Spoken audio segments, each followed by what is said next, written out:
আলহামদুলিল্লাহ রাব্বিল আলামিন ওয়াসসালাতু ওয়াসসালামু আলা আশরাফিল আমবিয়া ওয়াল মুরসালিন নবিয়িনা মুহাম্মদ ওয়া আলিহি ওয়া আসহাবিহি আজমাইন আম্মা বাদ। সমস্ত প্রশংসা মহান মালিক রব্বুল আলামিনের জন্য। দরুদ এবং সালাম নাজিল হোক তারই প্রেরিত রাসূল মুহাম্মদ মুস্তাফা সাল্লাল্লাহু আলাইহি ওয়াসাল্লাম, তার প্রতি এবং তার আলো আসহাব সকলের প্রতি। সম্মানিত ভাই বন্ধুগণ, আজ আমরা আলোচনা করব ইনশাআল্লাহ বরকতের চাবিসমূহ বিষয়ে। বরকত শব্দের অর্থ হলো কল্যাণ বেশি হওয়া, যে কোনো কিছুতে আল্লাহর পক্ষ থেকে কল্যাণ যুক্ত হওয়া, এটা হলো বরকত। দুনিয়ার যে কোনো বস্তুতে যখন আল্লাহ সুবহানাহু ওয়া তাআলার পক্ষ থেকে কল্যাণ যুক্ত হয়, বিষয়টা যখন কল্যাণকর হয়ে যায়, উপকারী হয়ে যায়, তখন সেটা পরিমাণে অনেক অল্প হলেও আমাদের জন্য সেটা অনেক বেশি উপকার বয়ে আনে। অনেকে অনেক দীর্ঘ হায়াত পাইছেন, কিন্তু দীর্ঘ হায়াতে তেমন কিছু করার সুযোগ পান নাই, তার মানে জীবনে বরকত হয় নাই। অনেকে প্রচুর পরিমাণ সম্পদ কামাই করেছেন, কিন্তু সেই সম্পদ থেকে কোনো হিসাব খুঁজে পাচ্ছেন না যে কোথায় কি করলেন, বরকত নাই। অনেকে দেখা যাচ্ছে যে অনেক কাজ করেছেন, কিন্তু ফলাফল দেখা যাচ্ছে খুব বেশি একটা দৃশ্যমান না, তার মানে বরকত নাই। এর বিপরীতে দেখা যায় একজন অল্প কামাই করছে, মাশাআল্লাহ, এর ভিতরে সে অনেক কিছু করে ফেলেছে। কারণ হলো তার এই কামাইতে কি ছিল? বরকত ছিল। এই কামাইতে আল্লাহ সুবহানাহু ওয়া তাআলার পক্ষ থেকে কল্যাণ ছিল। অতএব আমাদের জীবনে, আমাদের আমলে, আমাদের রুজিতে, আমাদের ইনকামে, আমাদের সন্তান সন্ততিতে, আমাদের সব কিছুতে আল্লাহ সুবহানাহু ওয়া তাআলার পক্ষ থেকে বরকত আসবে। বেশ কিছু আমল আছে, সে আমলগুলো করলে এগুলোকে আমরা এক কথায় বলতে পারি বরকতের 10টি চাবি। এই চাবিগুলো যদি আমরা ব্যবহার করি, তাহলে ইনশাআল্লাহ বিদিনিল্লাহ আমাদের জীবন বরকতময় হয়ে যাবে। তার ভিতরে 1 নম্বরের চাবি হলো বরকতের ঈমান এবং তাকওয়া। প্রিয় ভাইয়েরা, যখন ঈমান এবং তাকওয়া কারোর মধ্যে থাকে, তখন আল্লাহ সুবহানাহু ওয়া তাআলার পক্ষ থেকে বরকতের বারিধারা তার প্রতি বর্ষণ হতে থাকে। আল্লাহ সুবহানাহু ওয়া তাআলা কোরআন কারীমে বলেছেন, ওয়ালাউ আন্না আহলাল কুরা আমানু ওয়াত্তাকাউ লাফাতাহনা আলাইহিম বারাকাতিম মিনাস সামাই ওয়াল আরদ। যদি কোনো জনপদের লোকেরা ঈমান আনে এবং তাকওয়া অবলম্বন করে, তাহলে আমি আসমান থেকে এবং জমিন থেকে, উপর থেকে নিচ থেকে, উভয় দিক থেকে বরকতের সমস্ত দুয়ার খুলে দেব। সম্মানিত ভাইরা, এই জন্যই দেখা যায় সারা পৃথিবীতে অন্য ধর্মের মানুষেরা, অমুসলিমেরা কোনো দিক থেকে অনেক বেশি সুখে শান্তিতে আছে বলে আমাদের কাছে মনে হয়, কিন্তু আসলে সুখে শান্তিতে খুব একটা নাই। বিভিন্ন জরিপ বলছে সুসাইড বা আত্মহত্যার পরিমাণ তাদের মধ্যে বেশি। আত্মহত্যা মানুষ তখনই করে যখন সুখের চাইতে দুঃখের পরিমাণ বেড়ে যায়। কিন্তু মুসলমানদের মধ্যে আত্মহত্যার পরিমাণ অনেক কম। মুসলমানরা বেশিরভাগই গরিব, অভাবী, তারপরেও তাদের মধ্যে আত্মহত্যার পরিমাণ কম। এটা একটা আলামত যে তাদের জীবনে কি আছে? বরকত আছে। কারণ ঈমান সামান্য হলেও আছে। আর যার জীবনে ঈমান নাই, তাকে দেখবেন যে অনেক আট্টালিকাতে সে আছে, সুখে শান্তির অনেক উপকরণ তার কাছে আছে, কিন্তু আসলে সুখ শান্তিতে খুব একটা সে নাই। কারণ তার জীবনে কি নাই? বরকত নাই। এই জন্য কেউ যদি ঈমান আনে আর তাকওয়া অবলম্বন করে, এই দুটি জিনিস যদি কারোর ভিতরে থাকে, তাহলে আল্লাহ সুবহানাহু ওয়া তাআলার ওয়াদা হলো আসমান এবং জমিন থেকে বরকতের সমস্ত দুয়ারগুলো তার জন্য কি করে দেওয়া হবে? খুলে দেওয়া হবে। এই জন্য ভাই, ঈমানকে খালেস করতে হবে শিরক থেকে, কুফরি থেকে, নেফাকি থেকে। শিরক, কুফর, নেফাক, এগুলো থেকে ঈমানকে পরিচ্ছন্ন করতে হবে আর তাকওয়া অবলম্বন করতে হবে। তাকওয়া কি? তাকওয়া হলো আল্লাহর ভয়ে যে কোনো হারাম কাজ থেকে বেঁচে থাকা। আল্লাহর ভয়ে যদি আমি হারাম কাজ থেকে বেঁচে থাকার মানসিকতা আমার ভিতরে থাকে, যার ভিতরে যত বেশি থাকবে, আল্লাহ সুবহানাহু ওয়া তাআলা তার জীবনকে তত বেশি বরকতময় করে দিবেন। বরকতের 2 নম্বর চাবি হলো যে কোনো কাজের শুরুতে বিসমিল্লাহ বলা। যে কোনো কাজের শুরুতে কি করা? বিসমিল্লাহ বলা। নবী আলাইহিস সালাম বলেছেন, তোমাদের মধ্যে কেউ যখন খানা শুরু করে এবং সে যদি বিসমিল্লাহ বলে, তো শয়তান তার সাথে ওই খাবারে যোগ দিতে পারে না, ভাগ বসাতে পারে না। যেটুকু আছে সেটুকু তার জন্য কল্যাণ বয়ে আনে, কল্যাণ করা হয় খাবার। অনুরূপভাবে কেউ যদি বাসা বাড়িতে প্রবেশ করে, বিসমিল্লাহ বলে ঢুকে, তাহলে সেই ঢোকার সময় তার সাথে কি হতে পারে না? শয়তান যোগ দিতে পারে না। অনুরূপভাবে প্রত্যেকটা কাজে বান্দা যখন ভালো কাজে যখন বিসমিল্লাহ বলে শুরু করে, তখন শয়তান সে কাজে আর অংশগ্রহণ করতে পারে না। আর শয়তান যখন ইন্টারফেয়ার করতে পারে না, তাহলে আল্লাহ সুবহানাহু ওয়া তাআলার পক্ষ থেকে সেখানে বরকত আসা খুবই সহজ হয়ে যায়। এটাই স্বাভাবিক। অতএব বিসমিল্লাহর পরিমাণ বেশি বলা।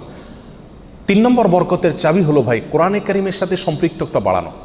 যে যত বেশি কোরআনের সাথে সম্পর্ক গড়বে, তার জীবনে তত বেশি বরকত নেমে আসবে। যে ঘরে কোরআন তেলাওয়াত হবে, কোরআনের চর্চা হবে, কোরআনের শেখা হবে, কোরআন বুঝাবুঝি হবে, কোরআনের উপর আমল করার প্রবণতা থাকবে, অভ্যাস থাকবে, সেই ঘরে আল্লাহ সুবহানাহু ওয়া তাআলার বরকত তত বেশি আসবে।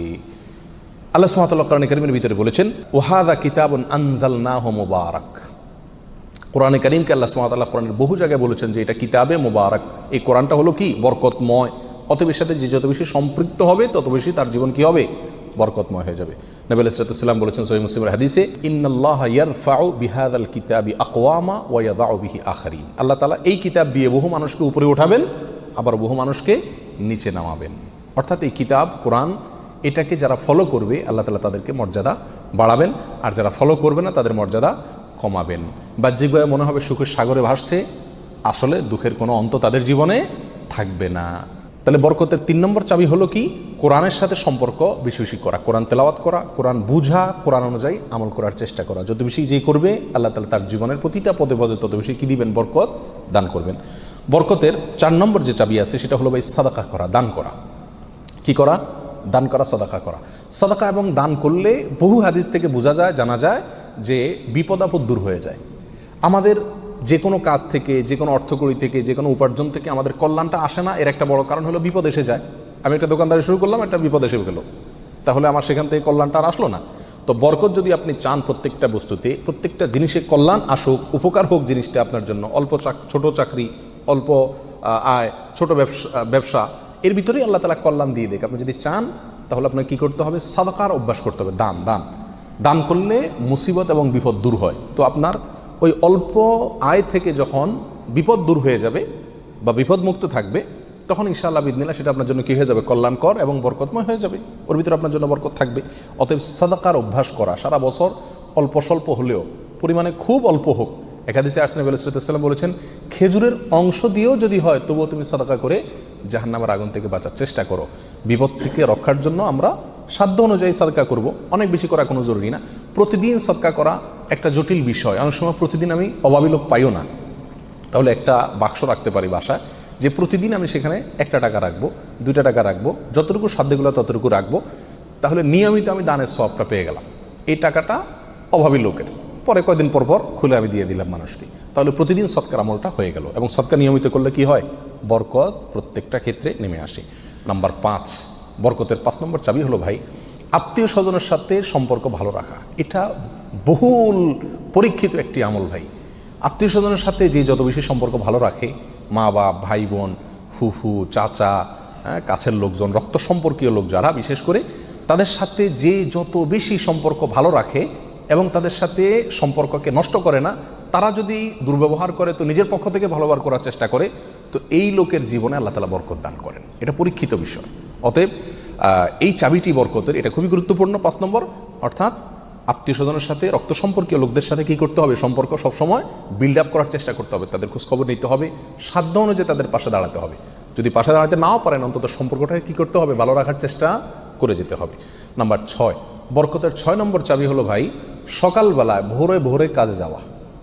নবী আলাইহিস সালাম দোয়া করেছেন, আল্লাহুম্মা বারিক লি উম্মতি ফি বুকুরিহা, আল্লাহ আমার উম্মতকে সকালবেলা আপনি বরকত দান করবেন।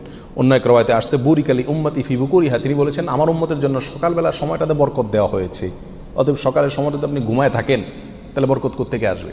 এই টাইমটাতে কাজ করতে হবে। এবং কিছু কিছু কাজ আছে, কিছু কিছু পেশা আছে যে সকালবেলা করার মতন, আপনি মার্কেটে দোকান আছে, সকালে ভোরে খোলার সিস্টেম নাই, তাহলে সেটা তো আপনি খুলবেন না। কিন্তু অন্তত তার প্রস্তুতি, প্রাক প্রস্তুতিগুলো সকাল থেকে হয়ে যাওয়া উচিত। এবং সকালের টাইমটা আসলে ঘুমের কোনো উপযুক্ত টাইম না। আপনি রাতে ভালো করে ঘুমান, বেশি করে ঘুমান, সকালে ঘুমাবেন না, দুপুরে ঘুমান, কিন্তু সকালে ঘুম এটা কোনো প্রশংসনীয় ঘুম নয়, স্বাস্থ্যের জন্য ভালো নয়, ইসলামী দৃষ্টি থেকেও খুব বেশি প্রশংসনীয় নয়। এই জন্য সকালবেলা যদি কাজে বের হওয়া যায় তাহলে ইনশাআল্লাহ জীবনে কি আসবে, বরকত আসবে। যে কাজই করেন আপনি সকালবেলা, সেই কাজে আল্লাহ তাআলা কি দিবেন, বরকত দান করবেন। নাম্বার 7, বরকতের 7 নম্বর চাবি হলো ভাই, নিজে 5 ওয়াক্ত সালাত আদায় করতে হবে এবং পরিবারের লোকদেরকে সালাতের নির্দেশ করতে হবে। বহু লোক নিজে নামাজ পড়ে, কিন্তু বাচ্চা কাচ্চা, ফ্যামিলির লোকজন তারা নামাজ পড়ছে কিনা সে বিষয়ে কী করে না, খবর রাখে না। আল্লাহ সুবহানাহু ওয়া তাআলা কোরআন কারীমের ভিতরে বলেছেন, ওয়া উমুর আহলাকা বিস-সালাত, তুমি তোমার পরিবারকে নামাজের নির্দেশ করো, নিজে তো পড়তেই হবে, পরিবারকেও নির্দেশ করো, ওয়াসতাবির আলাইহা, এবং এটার উপর অটল থাকো, ধরে রাখো এটাকে।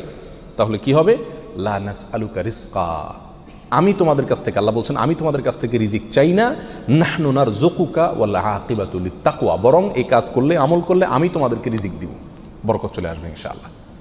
নামাজ নিজে পড়তে হবে এবং পরিবারকে নামাজের নির্দেশ করতে হবে। নাম্বার 8, বরকতের 8 নম্বর চাবি হলো ভাই, তাওয়াক্কুল করা আল্লাহর উপরে, আল্লাহর উপরে ভরসা করা। মুমিন যত বেশি আল্লাহর উপরে ভরসা করবে, আল্লাহ তাআলা তত বেশি তাকে সাহায্য করবেন। আর আল্লাহর প্রতি ভরসা যত কমে যাবে, আস্থা যত কমে যাবে, নির্ভরতা যত কমে যাবে, দুনিয়ার কোনো বস্তুর প্রতি যখন আস্থা বেশি হয়ে যাবে, আল্লাহ তাআলা তাকে ওই বস্তুর হাতেই বেইজ্জত করে ছাড়েন। এটাই আল্লাহ সুবহানাহু ওয়া তাআলার সুন্নাহ। যার কারণে আল্লাহর প্রতি যে যত বেশি তাওয়াক্কুল করে, আল্লাহ তাআলা তাকে তত বেশি উদ্ধার করেন এবং সাহায্য করেন। বরকতের জন্য এটা একটা অন্যতম উপায়।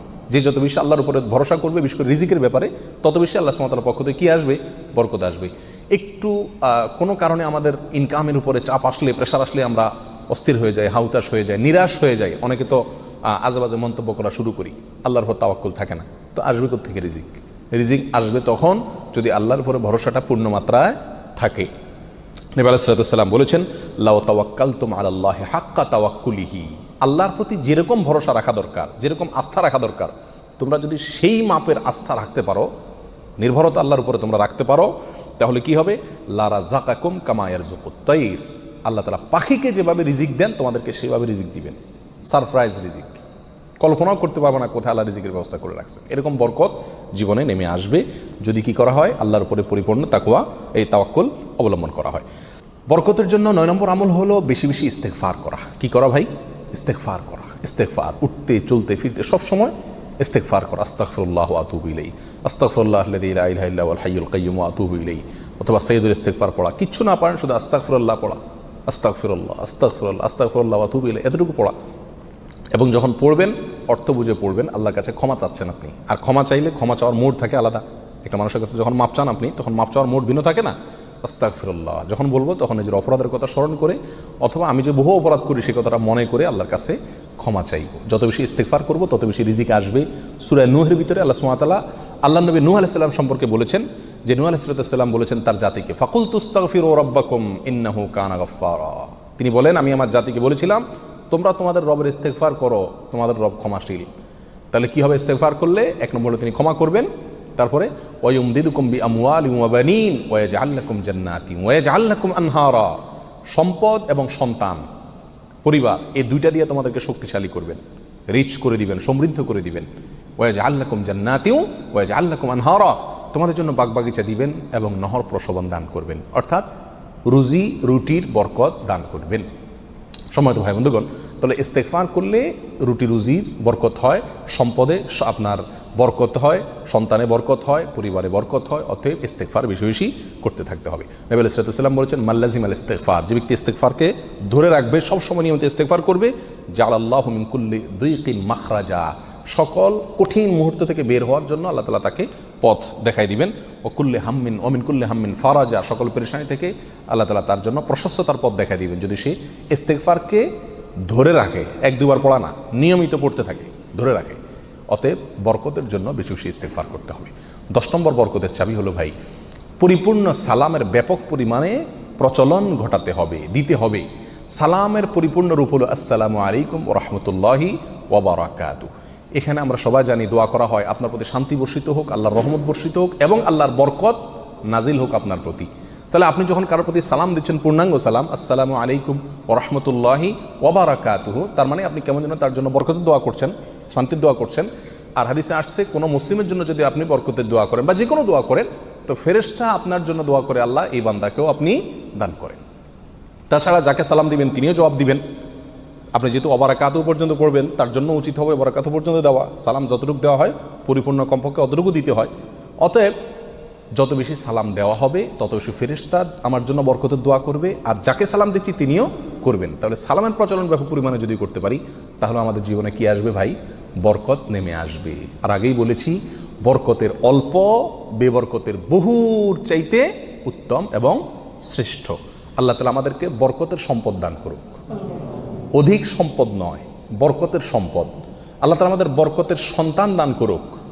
অধিক সন্তান নয়, বরকতের সন্তান। কল্যাণ যে সন্তানে আছে সেখানে অনেক বেশি হলো, কিন্তু কল্যাণ তার ভিতরে নাই, উপকারটা নাই, তাহলে এই বেশির কোনো লাভ হলো না। আল্লাহ তাআলা আমাদের গোটা জীবনকে, আমাদের উপার্জনকে, আমাদের সম্পদকে, আমাদের নেকামলকে, আমাদের সন্তান সন্ততিকে, আমাদের পরিবারকে, পরিজনকে, আমাদের চিন্তা চেতনাকে, আমাদের সব কিছুকে আল্লাহ সুবহানাহু ওয়া তাআলা বরকতময় করে দিন। সব কিছুতে আল্লাহ তাআলা কল্যাণ এবং উপকারিতা প্রচুর পরিমাণে বৃদ্ধি করে দিন। জাযাকুমুল্লাহ ওয়া আখিরু দাওয়ানা আলহামদুলিল্লাহি রাব্বিল আলামিন।